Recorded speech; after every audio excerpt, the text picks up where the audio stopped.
Ladies and gentlemen, good day, and welcome to Alivus Life Sciences Limited Q1 FY26 earnings conference call. As a reminder, all participant lines will be in the listen-only mode, and there will be an opportunity for you to ask questions after the presentation concludes. Should you need assistance during this conference call, please signal an operator by pressing star and zero on your touchtone phone. Please note that this conference is being recorded. I now hand the conference over to Ms. Sumi Rao, Alivus Life Sciences Limited. Thank you, and over to you, ma'am. Good morning, everyone. I welcome you all to the earnings call of Alivus Life Sciences Limited for the quarter ended June 30th, 2025. From Alivus Life Sciences, we have with us Dr. Yasir Rawji, our MD and CEO, and Mr. Tushar Mistry, our CFO. Our board has approved the results for the quarter ended June 30th, 2025. We have released the same to the stock exchanges and updated it on our website. Please note that the recording and transcript of this call will be available on the website of the company. Now I'd like to draw your attention to the fact that some of the information shared as part of this call, especially information with respect to our plans and strategies, may contain certain forward-looking statements that involve risks and uncertainties. These statements are based on current expectations, forecasts, and assumptions that are subject to risks which could cause actual results to differ materially from the statements depending upon the economic conditions, government policies, and other incidental factors. Such statements should not be regarded by recipients as a substitute of their own judgment. The company undertakes no obligation to update or revise any forward-looking statement. Our actual results may differ materially from those expressed in or implied by these forward-looking statements. With that, I invite Dr. Yasir Rawji to say a few words. Thank you, and over to you, Doctor. Thank you, Shami. Good morning to everyone, and welcome to our first quarter earnings call. I appreciate you all joining us on early Saturday morning to discuss our results. Before we delve into the company's performance for the quarter, let me walk you through the broader industry landscape that is shaping our business environment. The global pharma industry is witnessing stable growth, supported by increasing global healthcare needs, a surge in chronic diseases, and advancements in biologics and personalized medicine. Regulatory bodies are also expediting approvals, particularly for critical therapies. At the same time, the industry is facing headwinds from pricing pressure, patent expiries, evolving compliance norms, and geopolitical risks.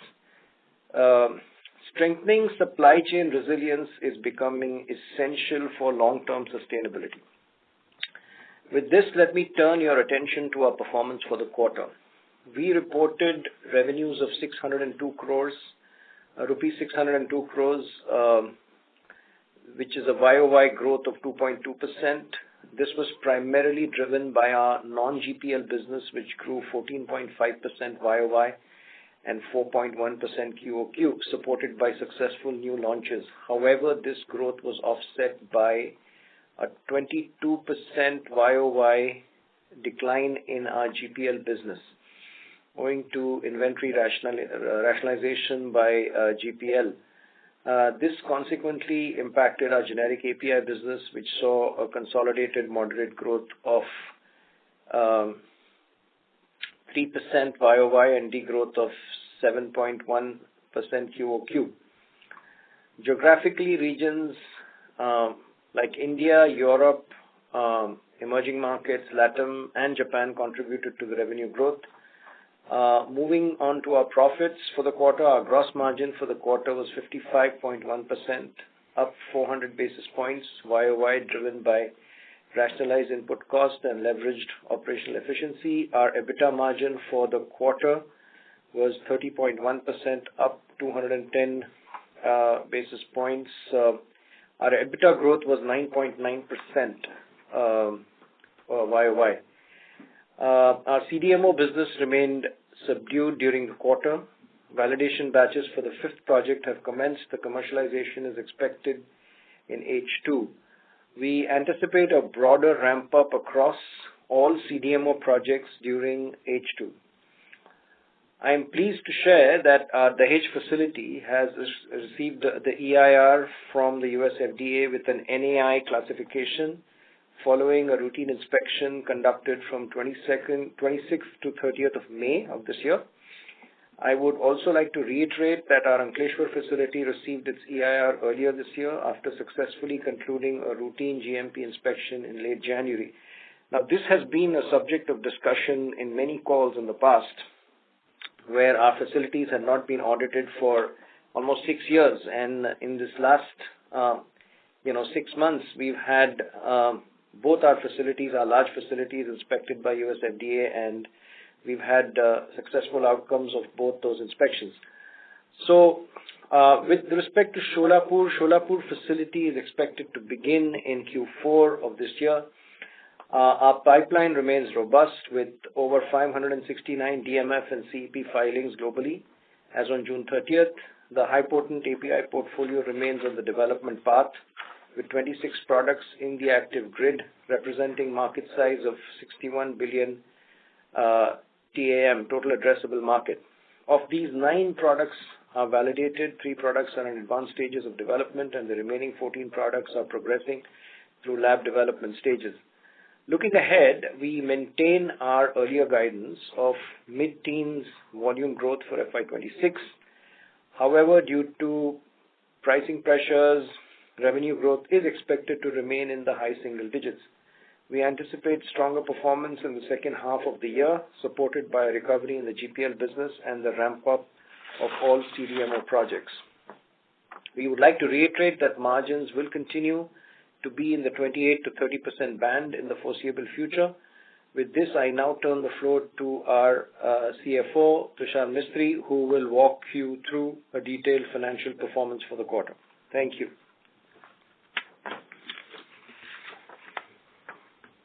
Thank you, Dr. Yasir. Good morning, everyone.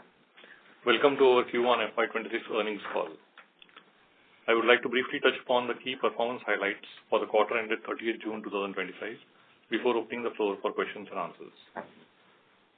For Q1 FY26, revenue from operations stood at 602 crores, a growth of 2.2% year-on-year.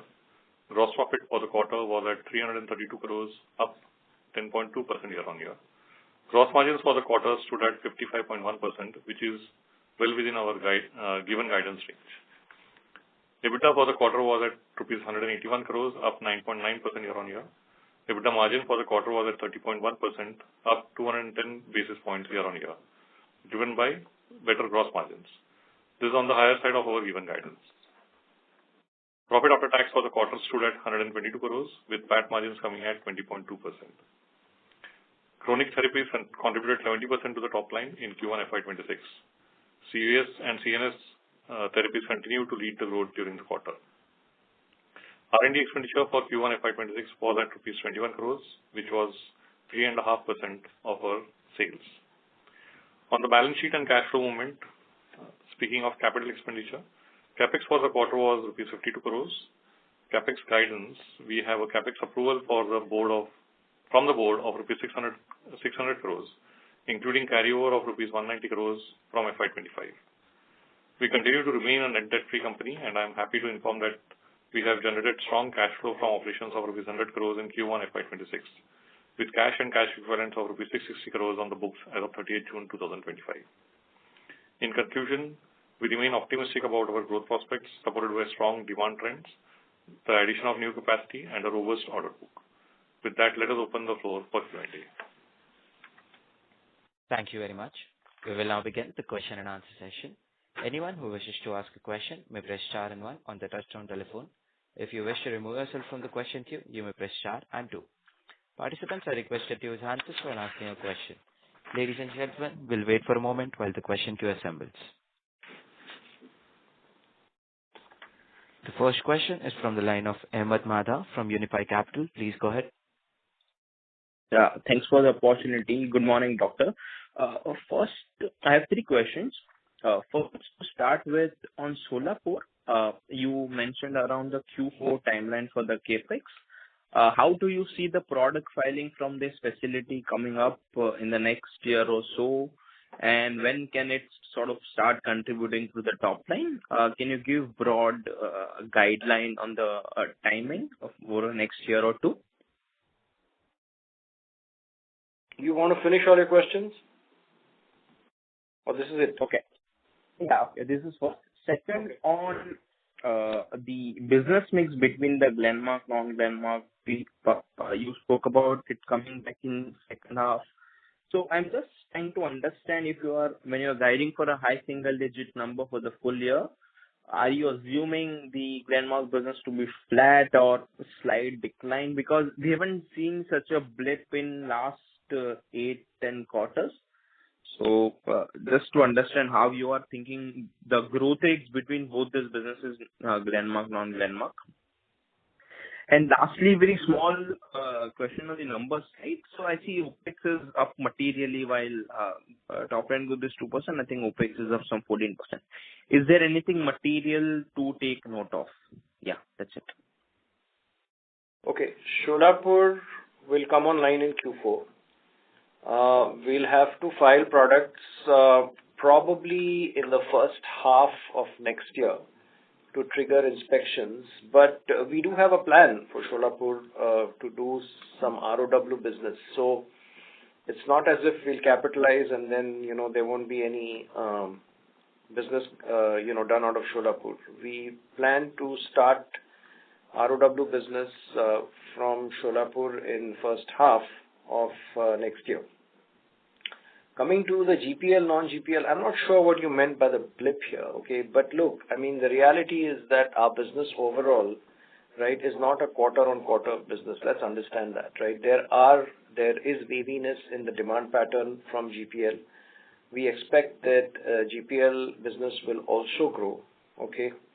And so we are pretty confident that, this high single-digit growth overall that we are forecasting is very likely to happen, okay? With respect to the OPEX going up, Tushar will take that. Yeah, so there is no exceptional item on the OPEX front. In fact, it is in line with, if you look at our Q4 numbers also last year, it is in line with that. It's a normal growth that we have seen in our OPEX. Okay. Thank you. Thank you. The next question is from the line of Taran Agrawal from Old Bridge. Please go ahead. Hi team. Good morning. So just a couple of things on your Glenmark business. I understand that we can't look at this business on a Q-on-Q basis, but overall, if overall on a year-on-year basis, if we were to see this business, last 2-3 years, we've seen this business not growing materially. So, is that the new normal, that this part of your portfolio, probably it's logical to see it growing at maybe 4-5% on a year-on-year basis? How should we look at this, the Glenmark business? Tarang, it is lumpy, okay, and there is growth, and we've also, highlighted the fact that there is a contractual, obligation in place, okay, for that GPL business, okay. So we are pretty secure in that sense, right, due to that. But overall, they have a pretty good business globally, and we do supply, to GPL for their global market. So I'm not particularly concerned about this quarter being, lower than what we normally see, right? Coming to the entire year, it's difficult to say. But when we look at last year, it was okay, right? The GPL business grew, reasonably. Mid-single digits. So I think, it could be between mid to high single digits, but difficult to say, at this point. Okay. The second question is on your pipeline. If I look at your HP API pipeline, it's been moving up reasonably well. I just wanted to see, given the last 2 years, the kind of investments that you've done in basically adding molecules to your grid, how are you seeing, them getting active in the front end? Have commercial supplies started for any of these molecules? And from a timeline perspective, is this the timeline that you had always baked in terms of these molecules coming to fore, or there has been a slight delay in terms of commercial activation of these molecules? See, we have, of the 26 high potent products, right, 12 are already have got firm customer interest, and that's why we are validating. Okay, otherwise we wouldn't be validating in the plant. So there is firm customer interest, and this customer interest comes from across the geographies. Okay. So with respect to their commercialization, that all is timed by the patent expiries. So we should see commercial activity on our onco pipeline, on our high potent pipeline from late FY27. Okay, as the patents in some early markets start expiring. And then the remaining 14 products that are progressing in the lab, there is significant customer interest in those as well. But yeah, we've not generated R&D revenue from those as yet. But Got it. So, promising. Got it. And I noticed that you're in advanced stages of adding one more iron sucrose molecule. If you could comment something on it? Yeah, so that's going pretty well, right? We have another one about to get filed, an iron complex molecule, right? And we've got very significant customer interest for that as well. We've got a total of 3, but we are actively considering 2 more to put into the grid. So that's again a pipeline that will become pretty significant in the near future. Okay. And from a FY26 vantage, how are you looking at CapEx, sir? So CapEx, see, Tarang, there is a overflow from last year of 190 crores, right?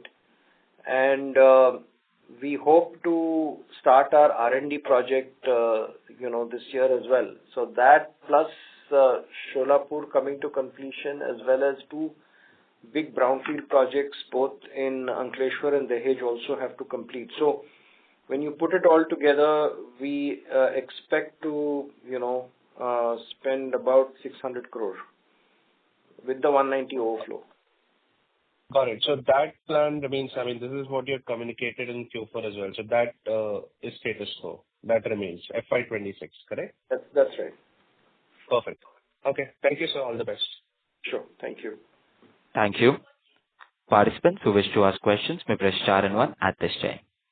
The next question is from the line of Bala Murali Krishna from Oman Investment Advisors. Please go ahead. Hi, good morning, Ashwin.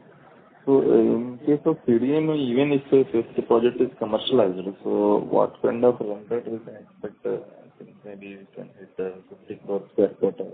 Is it estimate is correct, or is there any chance for further room? Could you please come closer to the mic and repeat your question, Bala? Yeah, sure. Just a minute. So I'm asking about particularly about CDMO business. So now we have 4 projects running, and we are at average of 40 crores run rate every quarter. So even if the project is commercialized, so by that time maybe we can have a numbers like 50 crores per quarter, or there is some more room also for improvement. And any other, do you expect any other projects to commercialize in this year after 5th project? Okay, so we have another 2 projects that are in the pipeline, but these 5 projects by H2 should all be commercial. Okay, and with regard to whether we will clock 50 CR per quarter, that's a very strong possibility. Okay. So regarding capacity addition, so this year we are going to add around 40% by the March end. So it's the revenue potential is proportional to the capacity addition, or like reactor capacity addition, or do we see any incremental revenue as compared to current capacity? See, not immediately, okay, because Sholapur is starting off. That will be a large capacity, but a good portion of that capacity is for backward integration.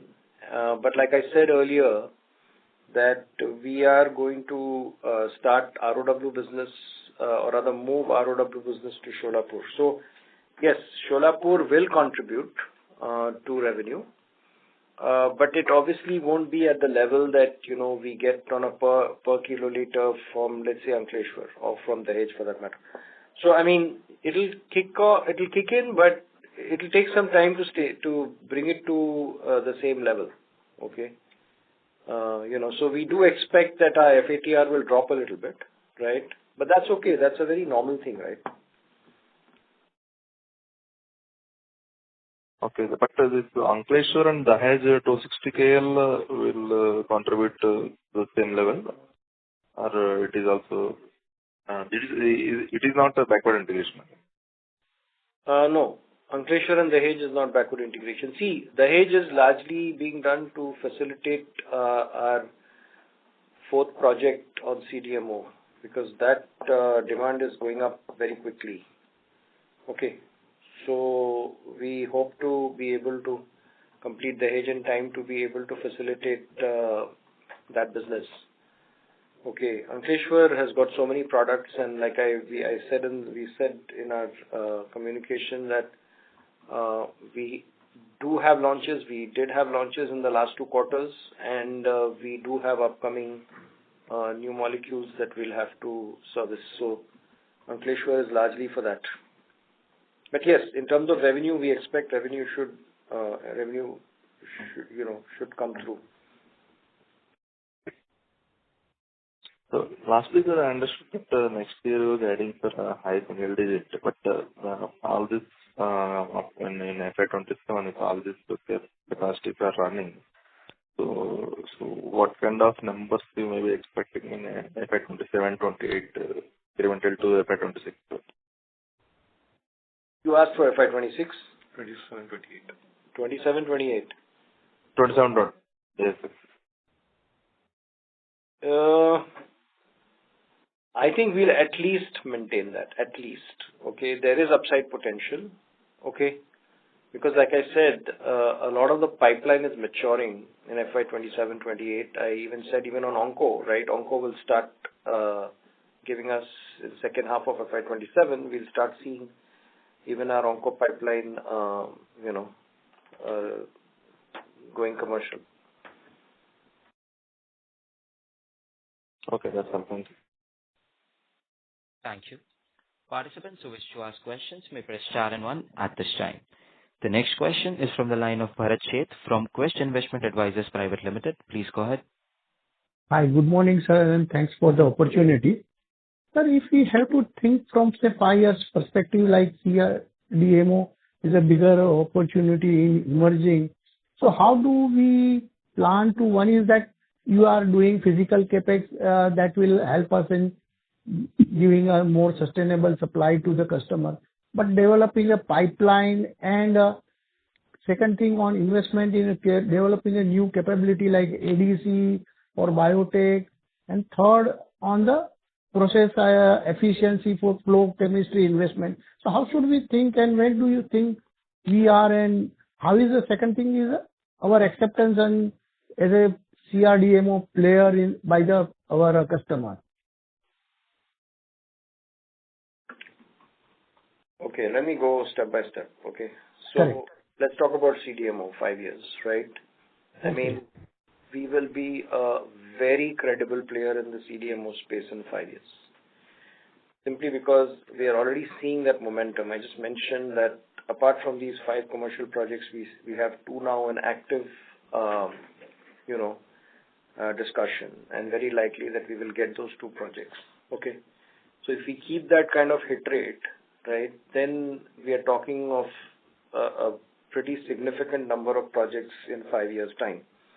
Okay. Now, with respect to ADC, biotech, these are all good things, right? And right, but we feel that the chemistry platform is something that will give us a faster payback, right, on our investment if we continue to stay with the chemistry platform. Okay, and leverage that, to build an even bigger portfolio, right? Now, this again has a benefit for our CDMO business as well. Okay, we don't anticipate getting into any kind of biologic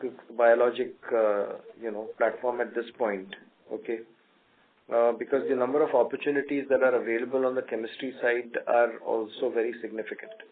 Coming to flow chemistry, we've had some very good, in fact, one of our flow chemistry projects is now commercial, and we've made a huge impact in terms of cost, okay? And so our confidence level in leveraging flow chemistry is very high. We currently have 3 projects that are in the pipeline in flow chemistry. Now, what this does is that it gives us a very strong position in some key molecules, okay? And it will impact our bottom line, very significantly. And as we gain more market share because of our cost position, we are likely to impact top line as well. So the thrust will be in flow chemistry, right? And that would just continue. Okay. So what kind of, investment that may require, again, building a normal, process chemistry vis-a-vis flow chemistry, and how do we, for next 3 years, we have a strategy to invest? So the good news, Bharat, is that in flow chemistry, right, the investment typically is about 1/3 of what we do in batch. Okay. Okay. So again, the payback on that investment is also very quick. Okay. This is the experience. Now I'm saying 1/3, but it could be even half, depending 50%. But I don't expect it to be more than 50% of a batch, on the commercial side. In R&D, we have to make investments, but then those are small. And then once you made the investment in R&D and build a broad platform for flow chemistry, equipment, then that keeps getting used for newer projects as well. Okay. So it's investment light also. It's not investment heavy, flow chemistry. Okay. So when do we see at the end of the 3rd year now, since he is so a kind of a benefit that you expect? Maybe a broader contour if you can give. That is one. And second, now with backward integration of Solapur, what kind of benefit that we expect in 27? So like I said, right, it would be initially a bottom line improvement because of backward integration and because of the use of this technology. Okay. But top line benefit would take a little longer to come as we, gain more and more market share. So that's where we believe that, we'll get benefited. In 3 years, definitely, we'll see a very significant benefit. Okay. And last question, if you... Sorry to interrupt. Sorry to interrupt, Mr. Bharat. May we request you return to the question queue for a follow-up question? Thank you. The next question is from the line of Nitin Agarwal from DAM Capital. Please go ahead. Good afternoon. Good morning. It's been about almost a year and a half now since the ownership change happened. You've had time to really think through how you're looking to grow the business and the opportunities which have been there. Is there, while you've been communicating the same, since for the last few quarters, but is there any, any dramatic course changes, any improved opportunity spaces that you're beginning to see that can impact our business as we go forward? Is there any? What I really mean to ask is there a major difference in the way you're looking at the business as we were probably 6 months back in terms of opportunities? Definitely, Nitin. Look, we spoke about this, but the thing is, we've got to look at different things and many things before we make a jump right into something, because then we are committed to that. So we've been evaluating quite a few things, and our net cash position is pretty strong. So you can expect that we would be making some very deep plays depending on our evaluation and how we move forward. It takes a little bit of time because again I said the one thing that you've got to understand about Alivus, right, is that we've got a very deep pipeline. 165 very good molecules, right, and we're seeing the sort of with the launches, the kind of response that we are getting, right, And we want to be able to not leave that as is, but in fact use that pipeline that we built over these last 5-6 years to leverage other things, right? I referred to CDMO as one area, but that's only one area, okay? So we are in the process of evaluating what we need to get into, apart from what we already do, right? So, it's work in progress, right? I can't say much more, Okay. And now, just really trying to put some quantification around with whatever the way you're thinking. Two things. One is, how big do you think CDMO gets as a business for you in 5 years, 3 to 5 years, as a proportion of business? So, if you recall, right, we had said that today it's about 6-7%, but we'll take it to around 12 to 15%, right, in 4 to 5 years' time. And again, that confidence level is very high because we are seeing more and more projects getting added, right, and the potential is pretty strong, right, both in life cycle as well as specialty. Okay. And on the non-CDMO part of the business, I think this is the business where, relatively speaking, we've had more, CDMO is lumpy, and once the contracts are signed, we know it's going to take off. But the non-CDMO part of the business, most of the peers also have been struggling with, the generic API growth in general. Structurally, is this a double-digit growth business, or this is a late single-digit growth business on a more sustained basis? How should we think about this business?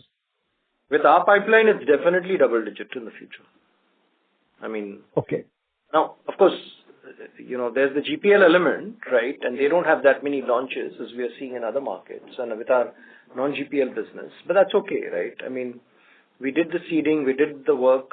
That work continues in terms of seeding, right? And so, and we're seeing that already. You've seen the last 3 quarters now, Q3, Q4 last year, plus this year, we've had a good number of new introductions, okay, into the various geographies. So API business with us is, again, due to a fairly deep pipeline and a good geographic spread, is likely to continue, right, pretty strong.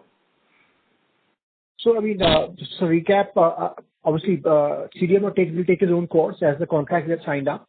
And I presume with the confidence that you are indicating, the scale and size of some of these newer contracts should probably begin to inch up as we go forward, right? Yes. And you still believe that API, despite the GNP sort of scale down, scale up that keeps happening, it's a double-digit growth business on a sustained basis for us, at least for the foreseeable future. Yeah. Thank you. And margin should be in the same 28-30% bracket around it. That's the model that we should continue. We lost PLI, right? But we are still delivering those margins. So, that should give you some idea, right, in terms of basically the strength as well as the sustainability. The quality of this. Yeah. Fine. Thank you so much. Best of luck. Sure. Thanks, Nitin. Thank you. The next question is from the line of Avnish Barman from Vaikarya. Please go ahead. Yeah, hi. Good morning, team. Just one very quick question from my side. I just wanted a little bit color on the CDMO business. Doctor, you mentioned in the last call that it's more of a life cycle management business. Can you just talk a little bit more about that? Are all your customers innovators? And when you say life cycle management, are they approaching you more for cost reduction, or are they approaching you when the patents have expired? Just a little bit more color on that side, please. Sure. So, yeah, you're right. In life cycle, the cost reduction element plays a big role, okay? And obviously, we've got to, demonstrate sustainability as well, because typically these life cycle management projects come from the innovator who is moving from an in-house API to a different API. So, that element is important. Cost is important. Sustainability is important. I think we've proven that to our customers. Project 4, Project 5 are both life cycle projects, and they are significant in terms of their value, right? But like I said, there are 2 more active projects that we are discussing, and those are specialty and life cycle. So we are seeing reasonable traction even on the specialty side. Okay. The good thing about specialty is they do get a period of exclusivity, right? And so margins can be very good, okay, in that space. But we are open to both. The thing with specialty is that we need to do a fair amount of optimization on the molecule. Okay. Whether it's polymorph, whether it's a salt, whether it's a certain very narrow particle size range to, help the formulator. So there are all kinds of nuances that have to be built into the API in order to facilitate, a good, formulation that is being targeted. Okay. And typically the innovator takes decisions from moving from in-source to, let's say, a CDMO partner is when the patent expires, or there could be other reasons also? See, that depends on how conservative they are, right? I mean, like we have this Japanese innovator, this is project number 5, you know about this, right? That they took that call only after the patent expired, right? But then there are other innovators who come in earlier and sort of want to be ready with the variation approvals, site additions and stuff, right? Just before generic launch. Makes sense. Last question on the API side, if you can just give a little bit color on the product concentration. I mean, top 5 products would be what percentage of the revenue? 35. I'm making a guess, an educated guess. Okay, we're not very dependent. I mean, no, I just wanted a ballpark figure. That's fine. It works. Thank you so much. Thank you. The next question is from the line of Tarang Agrawal from Old Bridge. Please go ahead. Hi, good morning. Just to follow up, you made a comment in your initial address that the gross margin expansion is a function of lower pricing of raw materials and at the same time some operational efficiencies getting created. So if you could just elaborate a little bit more on that. And second, it does seem like there is pressure in the API market, but simultaneously the pricing in the intermediates and raw material market is also very favorable for you. So does that mean that you're deploying more to corner more inventory? How are you looking at it? I think, Tarang, you answered your own question, really. So there is a benefit, okay, on the raw material side, but it doesn't all come from there. Like we said, right, we've had launches, very good margins on the launches, right? Okay. And operationally also, we've been working on newer infrastructure. All that is now kicking in terms of better energy efficiency, better realization on second-gen processes and so on, right? So all this has come together, right? And that's why we were able to see, 55% gross margins, right, as a result of... Got it. And second, when we see the non-GPL business growing by 14%, that would have probably been a function of almost 20-25% volume growth in that business, correct? Would that be the right way to look at it? It's actually 18% volume growth. In the non-GPL business, is it? Yeah. So there hasn't been that much erosion. Okay. Would it be because of the market dynamics or would it be because of you having launched new products? Mix. Okay. Got it. Super. Thank you. Sure. Thank you. Before we take the next question, we would like to remind participants that you may press star and 1 to ask a question. The next question is from the line of Ketan Chheda and retail investor. Please go ahead. Yeah, hi. Good morning. Thank you for the opportunity. Doctor, you've talked about how upbeat you are about the CDMO business, and you also mentioned that on a sustained basis we can be a double-digit growing business as well.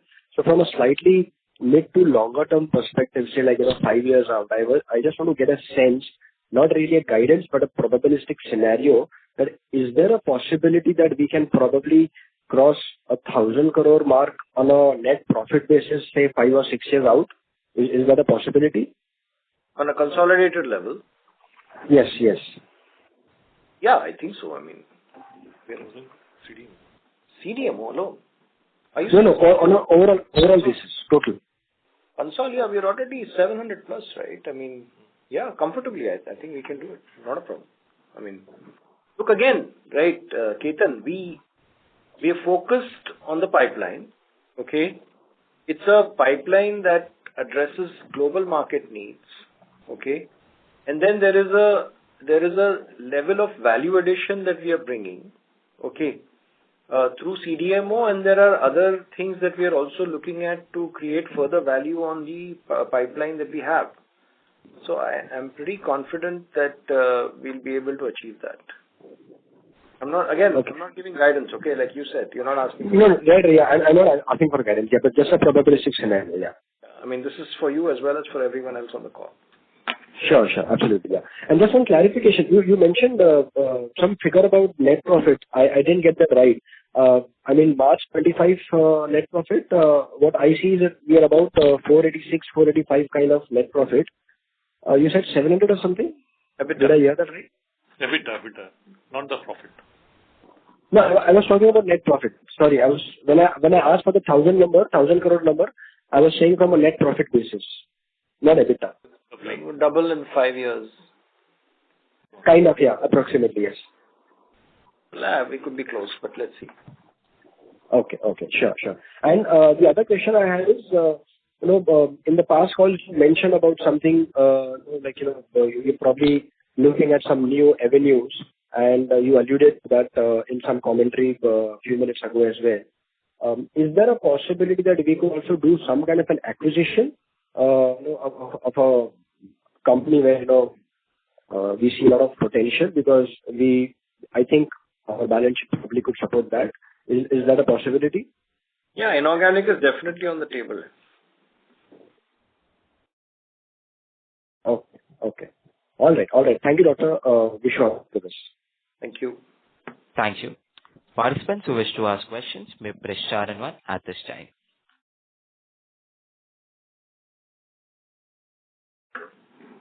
The next question is from the line of Alankar Garude from Kotak Institutional Equities. Please go ahead. Hi, good morning, everyone. So you mentioned about commercial launches for the high-potent API segment starting from late FY27. Yeah. Similarly, can you comment on the broad timeline of the one filed ion complex and the 2 in advanced stages of development? Alankar, one is being reviewed, okay? I mean, one is under review. But with these molecules, right, there's a lot of back and forth that both the ANDA player and us are sort of right now addressing, okay, with FDA. So, I mean, on the optimistic side, I would say 6 months, right? But it could even go beyond that. I mean, there's a lot of characterization work that FDA comes back and asks for. Okay. Similarly, when I said the other 2 projects are also moving pretty in a good, direction, the customer interest here is very high. Okay. Again, it relates to, the API characteristics. So while, there are different APIs out there, right? Our API in both these projects is in early formulation development work is extremely amenable for the right kind of formulation in terms of bioequivalence. Okay, I mean, at the end of the day, it's all about bioequivalence that US FDA cares about. So, and obviously you have to demonstrate that, right? So here, the traction is good.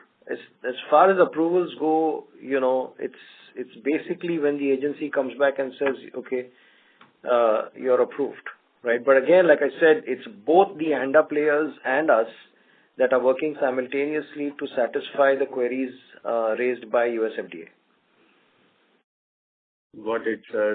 The second question, when you say inorganic is definitely on the table, Can you elaborate on this? Which areas are you looking at? Is it more on the capability side and less on the capacity side? Any color on that would be helpful, sir. Okay. See, capacity, we have enough capacity, I would say, right?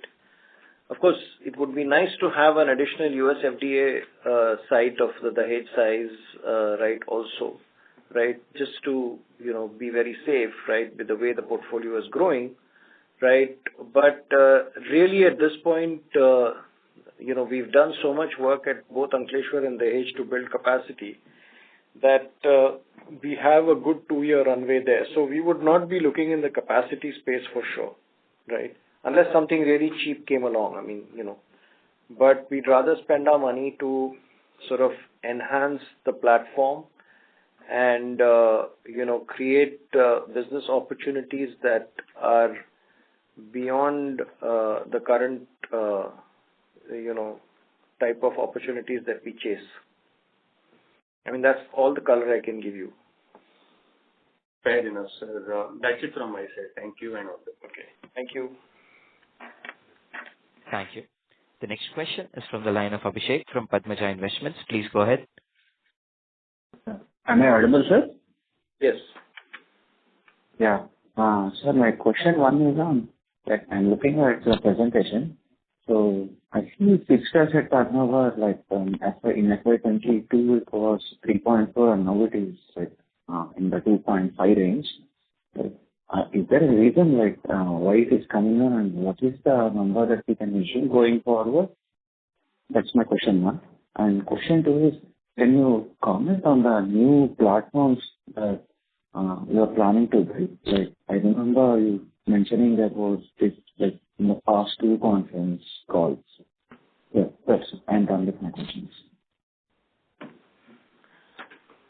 Yeah, hi Abhishek.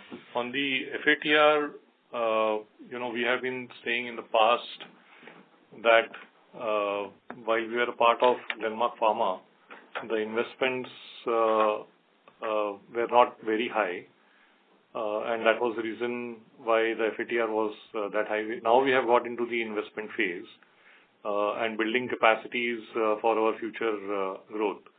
And we have been guiding to this kind of FATR going forward.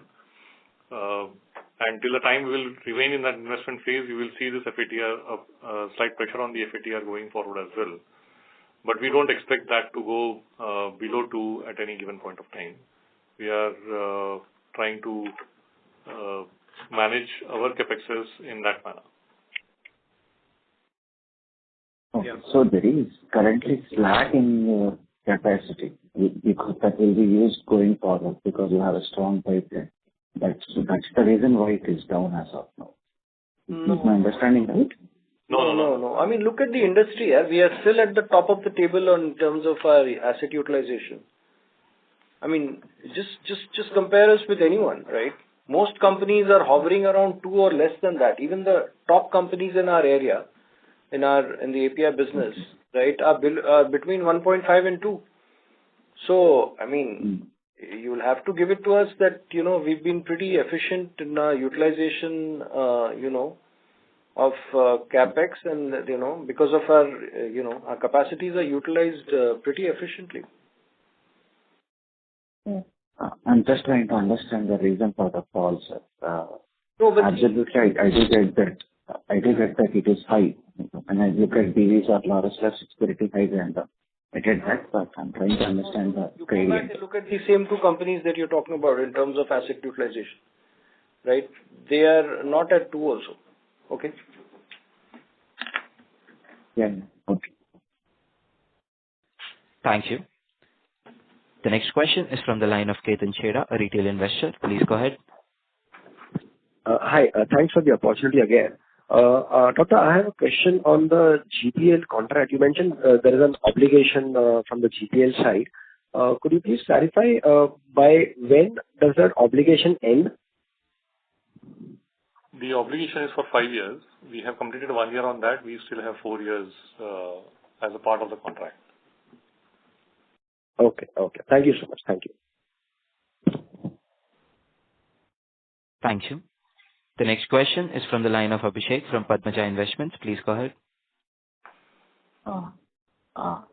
Actually, I didn't get the answer from the second question, sir, like regarding the new platforms that you are planning. Oh, sorry about that.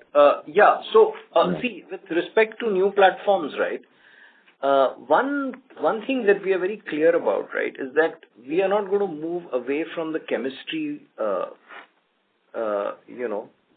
platform, right? I mean, there are good opportunities on the biologicals and stuff, right? But we'll be going too far away, right? And then that's like running two platforms simultaneously, so that doesn't make sense. The whole idea is that when you invest money in R&D as well as on the commercial facilities, right? You want to be able to have synergy as well, so that it's not a 1 + 1 2 game. You want to have 1 + 1 to be more than 2. Okay. That's the way this business works, right? And again, it addresses the earlier thing about how much do you sweat your assets, right? So, I mean, we are clear, right, that we want to be able to, stay with the chemistry platform, leverage the, portfolio that we have built even more, right? And, basically do more with less.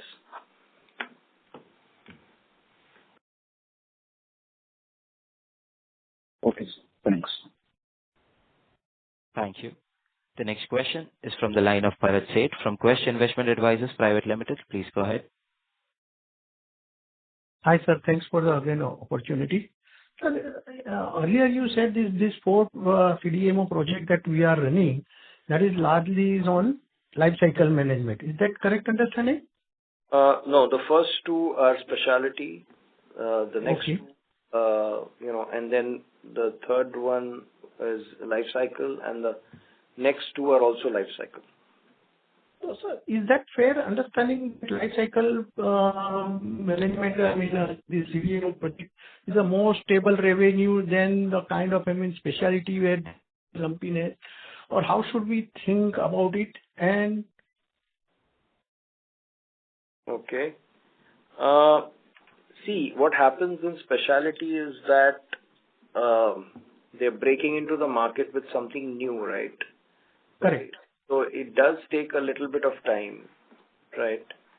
Okay, to stabilize the business, right? Correct. With life cycle, there is already a market that is, the innovator has a market. In fact, they are trying to keep as much of it with, lower cost API. Okay. Correct. So there, they are trying to basically compete with the generics, right, on the life cycle side. So the sort of outlook on the market is more stable, I would say, okay, on the life cycle part. But on the specialty side, it's a bit lumpy, I do agree. But then the margin profile is very different, okay? You have a significant difference on the margin side, okay? Yeah. On the specialty. Okay. So on second side, so there could be some price pressure every year will be there for this life cycle management product vis-a-vis specialty. Is that fair understanding? No, I don't necessarily agree there, because what happens is usually with both specialty as well as life cycle, we have longer term contracts. Okay. And we also have built-in clauses for cost escalation and so on, right? That help us to retain, the margin. Okay. And second question, sir, about this pipeline of 5-6 projects that we are there.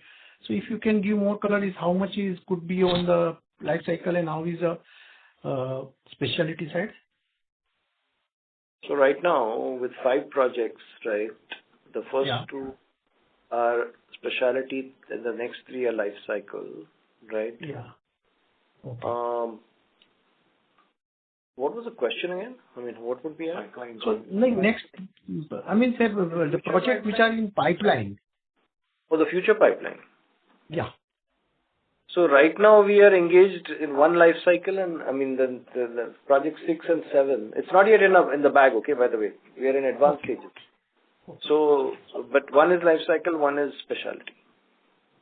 And so how we are developing the capability and what would be our strategy in the CDMO business? How to look at, the specialty vis-a-vis life cycle, and what will be our effort? See, in life cycle, right, there is already dossiers that are filed in all geographies, right, or various geographies. Now, the key here is to, basically push through the variation filing, okay? Correct. And that has to be done in terms of, the product being similar, the API being similar to the existing API that they use. So basically, we have to mimic the API of the innovator in all ways, especially physical properties becomes very important. Okay? Yeah. That is one thing you have to do. But then there is also, hand in hand with that, right? What is the faster way to get through our API, into their file, and then they get the approval. So those are the challenges. Okay. Of course, you have to meet cost. I said that earlier. So the cost is done. Otherwise, you don't get selected also. Okay. Okay. So this is. Yeah. Go ahead. Sorry. And on the specialty side, basically, it's all the customization that they need. Okay. Yeah. So what are the major challenges that you see current, in our generic side as well as, this whole overall major challenge, if you can elaborate 2, 3 to grow at faster pace? Yeah. Can you come back? We'll take it. Sure. Thank you. Thank you and all the best. We'll connect separately. There are people on the queue and we have shortage of time. Okay, sure. Thank you and all the best. Thank you. Yeah. Thank you. Thank you. The next question is from the line of Harshal Patil from Mirae Asset Capital Markets. Please go ahead. Yeah. Thank you, sir. Good morning, and thanks for the opportunity. Sir, just 2 clarifications required. One, we said the Dahej brownfield project is basically aimed at catering to the CDMO project for largely.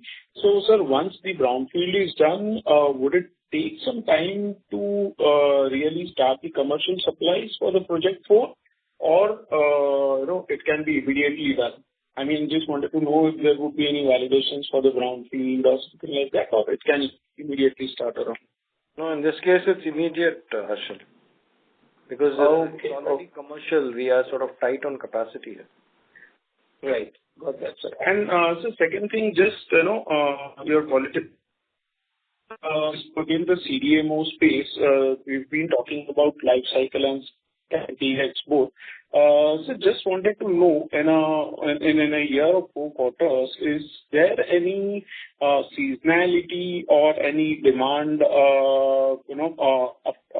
uptake trends from our customers that we're seeing for these 5 projects? Or it's like, it could be depending upon their production schedules. How does that work? Any market flavor around that? There is, I would say it's seasonal. What has happened is that 2 of our specialty projects, the customers have gone for a new indication for both of them. Okay. And those are taking a little bit longer to materialize in terms of, having new indications. Okay. Okay. So this is the challenge, right? But there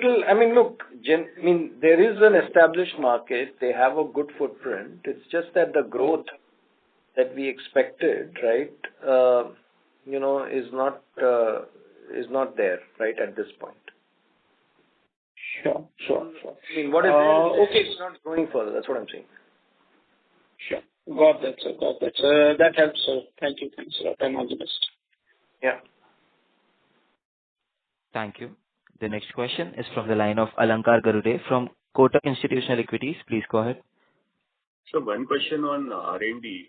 If you look at our R&D in the last 2 years, especially after the change in ownership, it's increased a bit, both on an absolute basis as well as a percentage of sales. But if you look at the absolute quantum, maybe 65 crores in FY23 was at 80 crores in FY25, and maybe 21 crores as you reported in Q1. So the question is this enough to keep on growing our generics business at a fairly strong pace, and at the same time increase the CDMO contribution to that 12-15% in the next 4-5 years, which you mentioned?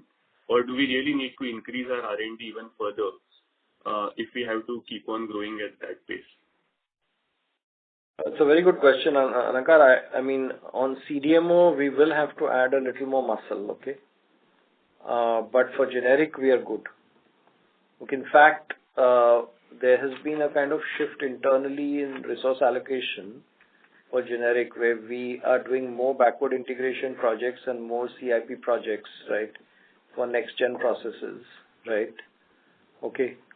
While we are continuing to build the pipeline. So,